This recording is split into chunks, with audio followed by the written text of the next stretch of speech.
Hello students, आज बात करेंगे अपने यूनिफॉर्म फील्ड का थर्ड पार्ट। क्या लिखेंगे अपने आप, क्या करेंगे हम लोग? बात करेंगे मोशन ऑफ ए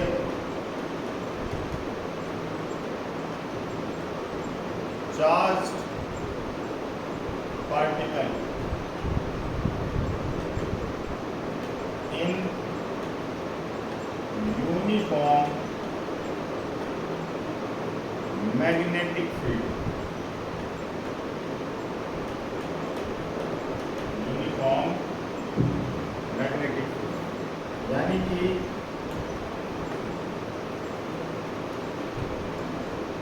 एक समान चुंबकीय क्षेत्र में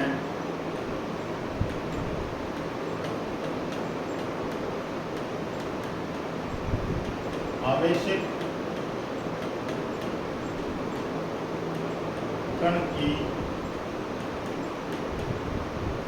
गति।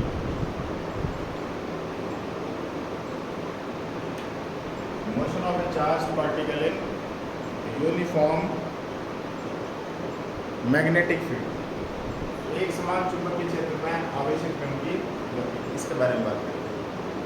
चलिए, अगर मैग्नेटिक फील्ड को इस तरह से शो किया गया है, इसका मतलब क्या है? सरफेस के परपेंडिकुलर आउटवर्ड, सतह के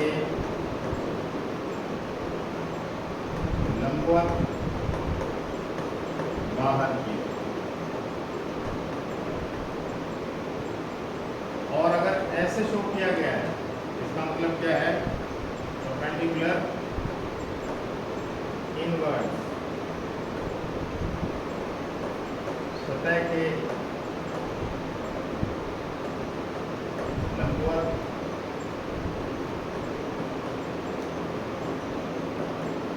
अंदर। ठीक है भाई, क्लियर है? अभी हम क्या करेंगे, पहले तो बात को थोड़ा सा आगे बढ़ाते हैं। क्या मान लो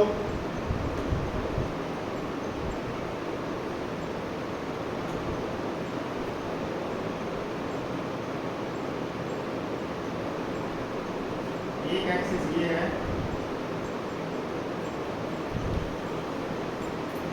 दूसरा एक्सिस ये है और तीसरा एक्सिस ये है। ठीक है, तीनों म्यूचुअली परपेंडिकुलर है, तीनों परस्पर लंबवत है।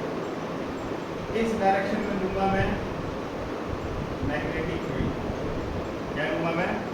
मैग्नेटिक फील्ड लूंगा, चुंबकीय क्षेत्र इधर इधर फोर्स लगेगा, मैग्नेटिक फोर्स, और जिसकी वैल्यू कितनी आएगी? Q V cross B। ठीक है, और जो चार्ज पार्टिकल है हमारा, वो किधर होगा? इस तरह। चार्ज पार्टिकल की वेलोसिटी v वेक्टर कहाँ होगी? ये चार्ज Q है यहाँ रखा हुआ, और इनके बीच का एंगल कितना है? थीटा। अब मैं क्या करूँगा, एक परपेंडिकुलर इस पर डालूंगा यहाँ से, एक परपेंडिकुलर इधर पड़ेगा ऐसे, और ठीक है भाई। तो फ्लेमिंग का लेफ्ट हैंड रूल लगेगा, फ्लेमिंग्स लेफ्ट हैंड रूल लगेगा। क्या? मैग्नेटिक फील्ड की डायरेक्शन ये है, करंट की डायरेक्शन ये है, या पॉजिटिव चार्ज के चलने की वेलोसिटी ये है। जिस डायरेक्शन में पॉजिटिव चार्ज चलता है, करंट भी उसी डायरेक्शन में होता है। जिस दिशा में धनावेश चलता है, धारा भी उसी दिशा में रहती है। तो वेलोसिटी ऑफ चार्ज, ठीक है, और इधर लगेगा फोर्स। ठीक है, फादर मदर चाइल्ड ऐसे याद रखेंगे। फादर मतलब फोर्स, मदर मतलब मैग्नेटिक फील्ड, चाइल्ड मतलब करंट। क्लियर है बात इतनी? कोई प्रॉब्लम है किसी को? चलिए, अब हम क्या बात करेंगे, हम ये बताएंगे कि जो मैग्नेटिक फोर्स है वो डायरेक्टली प्रोपोर्शनल होता है किसके? कि चार्ज कितना है, पहली बात। दूसरा डायरेक्टली प्रोपोर्शनल होता है किसके, कि मैग्नेटिक फील्ड कितना है। और तीसरा जो है डायरेक्टली प्रोपोर्शनल होता है किसके, बी साइन थीटा की। अब आप कहोगे सर कि बी साइन थीटा आया था, देखो इस बी वेक्टर ये परपेंडिकुलर आउटवर्ड है, इसका ये वाला कंपोनेंट क्या होगा, बी साइन थीटा, ये वाला कॉस होगा, और उसकी हमें जरूरत है नहीं, हमें बी साइन थीटा की जरूरत है। क्यों, क्योंकि मैंने क्या बताया था कि हम अगर अपनी फोर फिंगर, मिडिल फिंगर और थंब को इस तरह से स्ट्रेच करें कि that they are mutually perpendicular. अगर मैं अपनी क्या बोलते हैं इसको, तर्जनी, मध्यमा और अंगूठे को परस्पर लंबवत फैला लूँ, तो ये क्या बताता है, ये बताता है मैं इसको,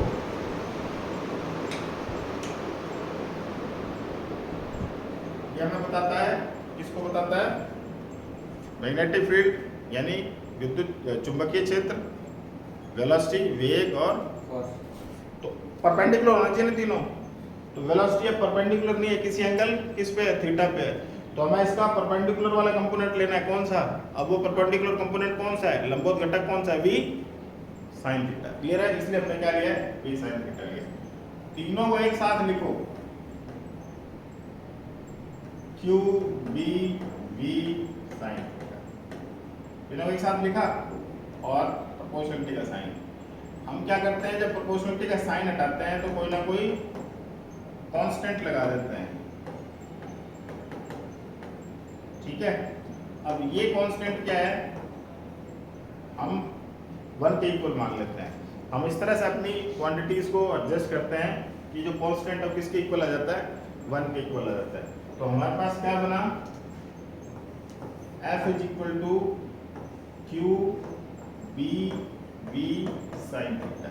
ये बहुत इंपॉर्टेंट एक्सप्रेशन है। अब हम क्या करेंगे, मैं लिखूंगा F theta is equal to 0। Theta equal to 0 होने का मतलब क्या है, एंगल किसके किसके बीच में बन रहा है, एंगल बन रहा है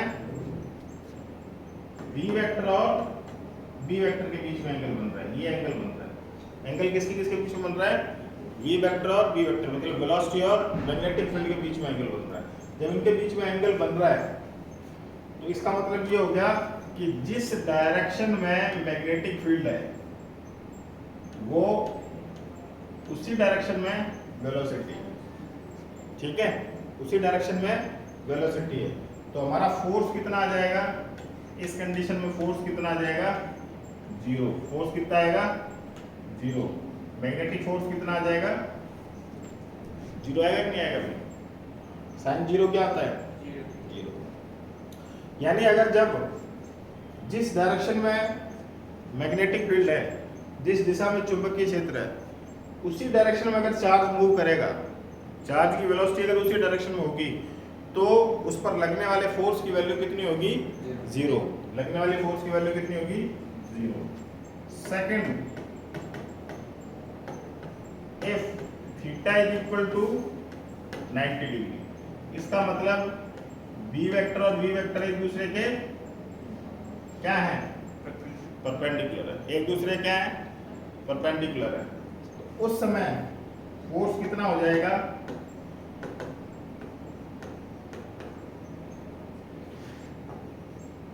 फोर्स कितना हो जाएगा, क्यू वी बी के इक्वल, जो की वैल्यू क्या है, मैक्सिमम। यानी अगर मैग्नेटिक फील्ड के साथ परपेंडिकुलर मूव करता है चार्ज, तो उस पर लगने वाला मैग्नेटिक फोर्स क्या होगा, मैक्सिमम होगा, सबसे ज्यादा होगा, ठीक है। यहां से अगर मैं v की वैल्यू कैलकुलेट करता हूं तो क्या आएगा, F अपॉन, ठीक है, इसका ऐसा यूनिट क्या होगा, newton upon coulomb into metre पर सेकंड। और ये क्या बना देता है, क्या बनाता है ये, टेस्ला। तो मैग्नेटिक फील्ड का ऐसा यूनिट क्या होगा, टेस्ला होगा। एक और इंपॉर्टेंट बात याद रखनी है, क्या है वो इंपॉर्टेंट बात, कि अगर मैं वेक्टर फॉर्म लिखता हूं इसकी, अगर मैं इसकी क्या लिखता हूं, वेक्टर फॉर्म लिखता हूं, अगर मैं इसकी वेक्टर फॉर्म लिखता हूँ, मतलब सदिश रूप लिखता हूँ फोर्स का, तो F vector is equal to Q, scalar quantity है, इसका तो कोई लेना देना नहीं है। एंगल किसके इसके बीच में बन रहा है? B और B के बीच में। तो क्या लिखूंगा मैं इसको? B cross B। क्या लिखूंगा मैं? B cross B। तो मैग्नेटिक फोर्स मैंने बताया था ना B क्रॉस B होता है। क्लियर है बात इतनी? कोई प्रॉब्लम वाली बात है? चलिए यहां तक अच्छा। आगे देखिए, नोट करना है क्या आप लोगों को? चलो बाद में कर लेंगे फिर अपने लास्ट में एग्जाम, ठीक है। आगे देखो, अब मैंने कहा कि जब एंगल जीरो है, जब एंगल जीरो है तो फोर्स जीरो है, और जब मैंने कहा कि एंगल 90 डिग्री है तो फोर्स कितना लग रहा है? मैक्सिमम। रूल यही फॉलो होगा, ठीक। अब देखिए, अगर मैं ये कहता हूं कि मेरा मैग्नेटिक फील्ड ऐसे है, ऐसे मैग्नेटिक फील्ड का भी मैंने बताया था, क्या था बताओ? परपेंडिकुलर, इनवर्ड, अंदर की तरफ, लंबवत अंदर की तरफ, ठीक है। मैग्नेटिक फील्ड कैसे है? अंदर की तरफ ऐसे, ठीक है। मेरा चार्ज पार्टिकल जो है वो क्या करता है? v वेलोसिटी से इसके अंदर एंटर करता है। कितनी वेलोसिटी से? v वेलोसिटी से। चार्ज कितना है? q। जिसका मास कितना सपोज किया हमने? m। मास कितना है जिसका? m। तो देखो जैसे इसके अंदर एंटर करेगा, फोर्स कहाँ लग रहा है? ऊपर की तरफ, वेलोसिटी का इधर, तो ये आगे तो बढ़ेगा, लेकिन आगे बढ़ेगा तो फोर्स हर बार ऊपर की तरफ लगेगा, तो इसको क्या कर देगा? ऐसे सर्कुलर पाथ पे रोटेट करा देगा। क्या कर देगा? सर्कुलर पाथ पे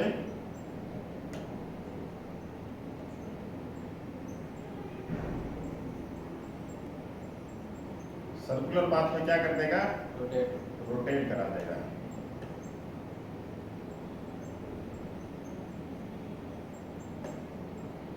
क्या करेगा? सर्कुलर पाथ पे रोटेट करा देगा। इसका मतलब ये हुआ कि जब भी कोई charge particle, positively charge particle magnetic field के परपेंडिकुलर एंटर करता है तो उसका पाथ कैसा हो जाता है? सर्कुलर हो जाता है। उसका पथ कैसा हो जाता है? वृत्ताकार हो जाता है, सर्कुलर हो जाता है। क्लियर है बात इतनी? अच्छा, वेलोसिटी भी है। अगर मैं इस पॉइंट पर वेलोसिटी कैलकुलेट करूं, इस पॉइंट पे वेलोसिटी कैलकुलेट करूं तो यही आएगी, इसकी डायरेक्शन यही होगी, लीनियर वेलोसिटी। मास कितना है इसका? मास कितना है? m। और जब भी कोई पार्टिकल सर्कुलर पाथ में मूव करता है तो उस पे फोर्स लगता है टुवर्ड द सेंटर। कितना होता है वो? mv² बाय, अगर इसकी रेडियस r है तो mv² बाय r। तो ये mv² बाय r क्या है? Centripetal force. क्या है ये?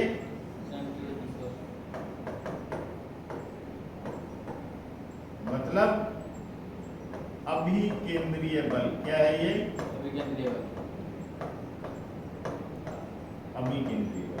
क्या है ये? अभिकेंद्रीय बल। और ये अभिकेंद्रीय बल प्रदान कौन करता है? कौन प्रोवाइड कराता है? वो सेंट्रीपिटल फोर्स प्रोवाइड कराता है, ये लगने वाला मैग्नेटिक फोर्स। कौन प्रोवाइड कराता है? लगने वाला मैग्नेटिक फोर्स। इसका मतलब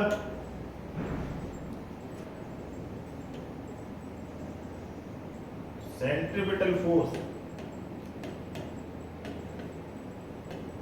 is equal to magnetic force. अभिकेंद्रीय बल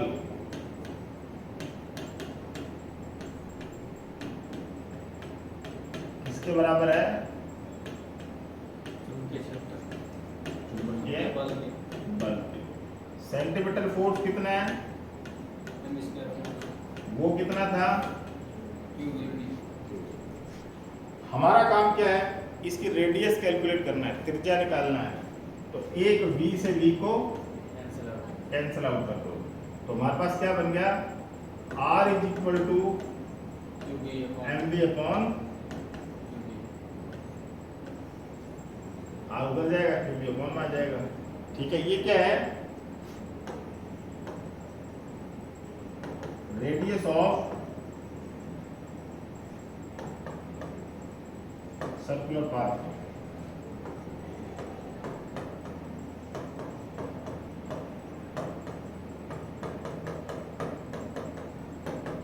ये क्या है? Radius of circular path. अगर मैं कहता हूं कि मुझे इसकी क्या निकालनी है, वेलोसिटी निकालनी है, तो वेलोसिटी भी ऐसे निकल जाएगी, इसी फॉर्मूले से निकल जाएगी। क्या है? Q B R upon M.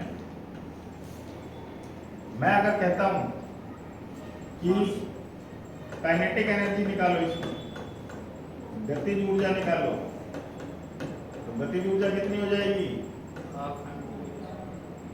Kinetic energy K equal to P square by 2m। सबको मालूम है क्या फॉर्मूला? मालूम है क्या, या दिक्कत है कोई? पी स्क्वायर बाय 2m होता है। अरे 1/2mv स्क्वायर, m से ऊपर नीचे मल्टीप्लाई करो, m square v square upon 2m हो गया ना, और m इंटू v क्या होता है? p। तो p स्क्वायर बाय 2m हुआ कि नहीं हुआ? 2m।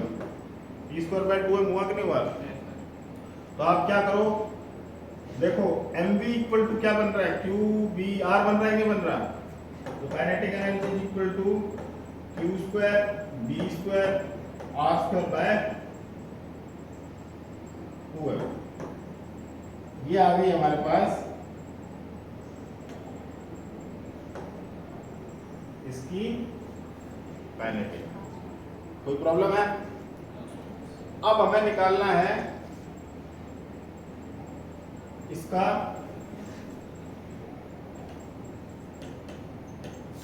आवर्तकाल। आवर्तकाल का मतलब है टाइम पीरियड निकालना है। क्या निकालना है हमें? टाइम पीरियड निकालना है। और टाइम पीरियड का फॉर्मूला क्या होता है? Time is equal to distance upon speed या वेलोसिटी। यही है। डिस्टेंस कितनी चलेगा? ये पार्टिकल अगर मूव करेगा तो कितना चलेगा? यहाँ से चल के वापस यहाँ तक आने में कितना चल जाएगा? ये 2 पाई आर चलेगा कि नहीं चलेगा? तो 2 पाई आर। आर की वैल्यू ध्यान रखना कितनी है, ठीक है? चाहो तो v की वैल्यू रख दो या r की वैल्यू रख दो। क्या बन गया? 2 पाई v इंटू r कितना था? mv अपॉन v से v फिर कैंसिल करो, p equal to 2 pi m by cube. ये बना। अच्छा, अगर मैं आपसे कहता हूं कि इसकी आवृत्ति निकालो, क्या निकालो? आवृत्ति, फ्रीक्वेंसी। आपने 12th क्लास में पढ़ा होगा साइक्लोट्रॉन, कुछ ऐसा सही था क्या? वो याद है क्या? हाँ। तो फ्रीक्वेंसी क्या होती है? 1/t टाइम पीरियड, यानी f is equal to 1 upon 2 pi m upon, तो frequency is equal to 2p upon 2 pi m।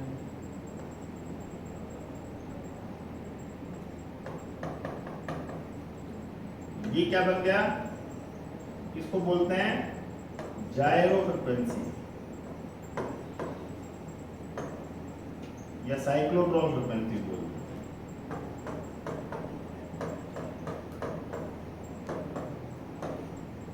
क्या बोलते हैं इसको? जायरो आवृत्ति या जायरो फ्रीक्वेंसी। बोलो, क्लियर है बात? आगे बढ़ जाएं। चलो, हमने क्या किया? देखो, हमने ये बताया कि जब कोई चार्ज पार्टिकल एंटर करता है थीटा एंगल पे, और उसके बाद हमने क्या कर दिया? एंगल लगा दिया 0, 90, दो एंगल लगा दिए। 90 का हमने क्या बताया कि जब परपेंडिकुलर एंटर करेगा तो क्या करेगा? सर्कुलर पाथ में मूव करेगा। तो पाथ हमने डिस्क्राइब कर दिया कि भाई उसकी रेडियस कितनी होगी, टाइम पीरियड कितना होगा, फ्रीक्वेंसी कितनी रहेगी, उसकी सब चीज़ें हमने उसकी कैलकुलेट कर ली। एनर्जी कितनी होगी, उसकी एनर्जी भी निकाले। वो एनर्जी किस किस पर डिपेंड करेगी? रेडियस पे, मैग्नेटिक फील्ड पे और चार्ज के ऊपर और उसके मास के ऊपर, ठीक है ना? पार्टिकल अगर हैवी है तो काइनेटिक एनर्जी कम हो जाएगी, पार्टिकल अगर लाइटर है तो काइनेटिक एनर्जी ज़्यादा हो जाएगी। रेसिप्रोकल है ना, इसका उल्टा है कि नहीं है? अच्छा, अब देखिए, अब हमने निकाल लिया इसका अब मैं कहता हूं कि क्या है, एट एनी एंगल थीटा, जो हम लेके चले थे, किसी एंगल थीटा पे अगर वो एंटर करता है तो क्या होगा। तो उसे समझने के लिए हम डायग्राम थोड़ा चेंज कर लेते हैं, अच्छा डायग्राम बना लेते हैं। ध्यान देना, डायग्राम क्या है,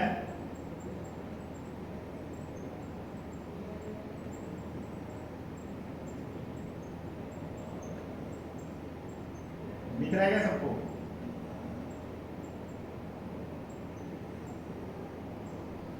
मैग्नेटिक फील्ड जो है मेरा वो इधर है, ठीक है।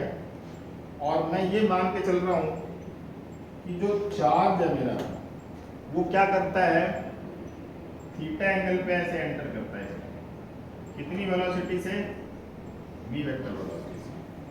कितने एंगल पे एंटर करता है, थीटा एंगल पे एंटर करता है। अब इसके दो कंपोनेंट होंगे, एक तो ये वाला और दूसरा ये वाला कंपोनेंट होगा v साइन थीटा, होगा कि नहीं होगा, और ये वाला कंपोनेंट होगा v cos थीटा। क्लियर है, कोई दिक्कत तो नहीं है। v cos थीटा क्या करता है,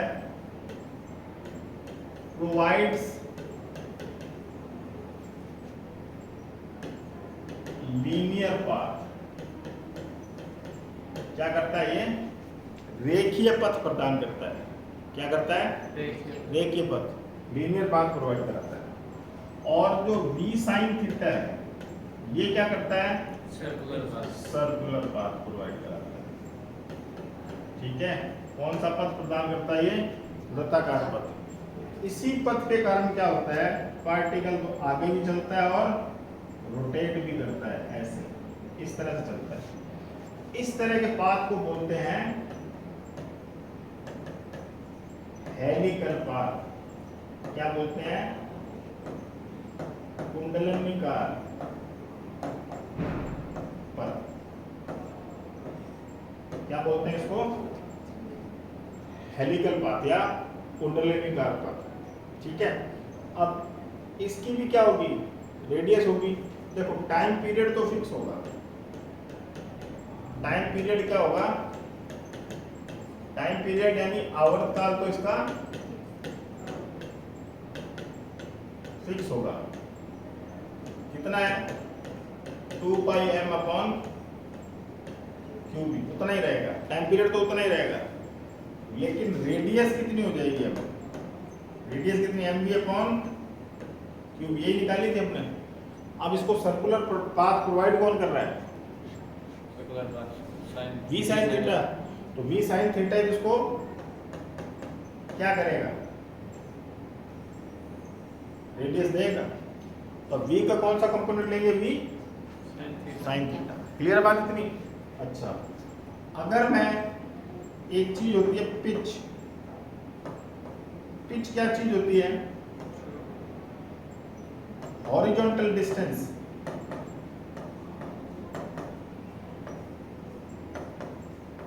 horizontal distance traveled in a time period, in a time period। एक आवर्तकाल में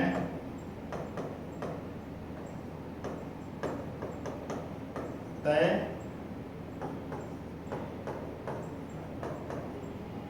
क्षैतिज दूरी, कौन सी वाली, ये मान लो, यहां से लेके यहां तक, ये क्या है, ये है पिच। क्या है ये, पिच, हिंदी में पिच बोलते हैं इसको। डिस्टेंस d से भी लिख सकते हैं क्योंकि डिस्टेंस है। क्लियर है, तो ये क्या बन गया, pitch is equal to, distance है, डिस्टेंस इक्वल टू क्या आता है, वेलोसिटी इनटू टाइम। तो वेलोसिटी कितनी है, x डायरेक्शन की वेलोसिटी कितनी है इधर की, इंटू 2πm। टाइम पीरियड कितना है? ये आ गई। बात समझ आई सबको? कोई डाउट तो नहीं है? चलिए ठीक है, इसको नोट कर लो। मिलते हैं अगली वीडियो में। Thank you.